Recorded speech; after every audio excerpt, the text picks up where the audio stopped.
అందరికీ నమస్కారం. రేపు 27వ తారీఖున మన రాష్ట్రంలో ఎమ్మెల్సీ గ్రాడ్యుయేట్ ఎలక్షన్స్ జరగబోతున్నాయి. ఈ రాష్ట్రంలో జరగబోయే ప్రతి ఎన్నిక కీలకమే. అది గ్రామ స్థాయిలో జరిగే సర్పంచ్ ఎన్నికైనా కానివ్వండి, రాష్ట్ర స్థాయిలో జరిగే చీఫ్ మినిస్టర్ ఎన్నికైనా కానివ్వండి.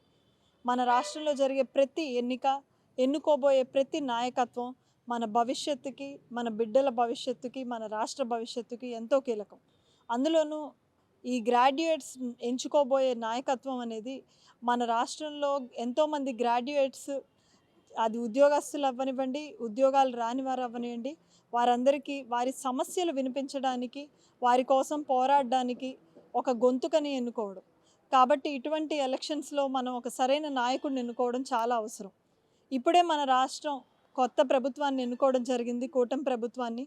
ఒక ఎక్స్పీరియన్స్ ఉన్న నాయకుడు అయితేనే మన రాష్ట్రానికి మంచి చేస్తారని నమ్మి మనం చంద్రబాబు నాయుడు గారిని ముఖ్యమంత్రిగా ఎన్నుకున్నాం. ఇప్పుడు మళ్ళీ మన గ్రాడ్యుయేట్ ఎమ్మెల్సీ ఎలక్షన్లో కూడా ఒక కమిట్మెంట్ ఉన్న, ఎక్స్పీరియన్స్ ఉన్న నాయకుడు ఉంటేనే ప్రజల సమస్యల్ని, గ్రాడ్యుయేట్స్ గొంతుకని కౌన్సిల్లో వినిపించే ఒక అవకాశం మనకు లభిస్తుంది. ఆలపాటి రాజా గారిని గురించి ఒక్క మాట చెప్పాలంటే, ఏ నాయకుడైనా కూడా వారు అధికారంలో పదవిలో ఉన్నప్పుడు కాదు వారి నాయకత్వం అర్థమయ్యేది. వారు అధికారంలో లేకపోయినా కూడా ప్రజా సమస్యలపైన ఎలా పోరాడుతున్నారు, ప్రజల కోసం ఎలా నిలబడ్డారు అన్న విషయాన్ని బట్టి వారి నాయకత్వాన్ని అంచనా వేయచ్చు.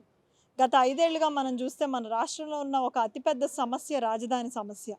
ఆ సమస్యతో ఇబ్బంది పడుతున్న రైతుల కోసం మొదటి రోజు నుంచి ఈ రోజు మళ్ళీ తిరిగి అమరావతి సాధించేంత వరకు వాళ్ళ వెన్నుదన్నుగా ఉండి వాళ్ళందరికీ ఒక బలంగా నిలబడ్డ నాయకుడు ఎవరైనా ఉన్నారంటే అది ఆలపాటి రాజా గారు. ఆయన నమ్ముకున్న ప్రాంతం కోసం, ఆయన్ని నమ్ముకున్న ప్రజల కోసం, ఆయన సిద్ధాంతం కోసం ఎంత కష్టపడ్డారో, ఒక ఎమ్మెల్యేగా, మంత్రిగా 17 ఏళ్లకే రాజకీయాల్లోకి వచ్చి ఈ రోజు వరకు ఎంత కమిటెడ్గా ఉన్నారో మనం అందరం చూస్తూ ఉన్నాం. ఈరోజు మళ్ళీ అటువంటి వ్యక్తులని మనం కౌన్సిల్కి పంపించాల్సిన అవసరం ఉంది. మనందరి సమస్యలపైన పోరాడే అవకాశం ఇచ్చి మళ్ళీ మనం పెద్దల సభని మళ్ళీ పెద్దల సభగా మార్చే ఒక అవకాశం 27వ తారీఖున రాబోతుంది.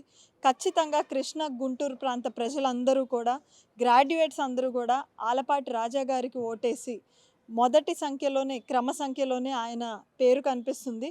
అక్కడ 1 అన్న నెంబర్ని వేసి వారిని మంచి మెజారిటీతో గెలిపించి కౌన్సిల్కి పంపిస్తారని నేను నమ్ముతూ నమస్కారం.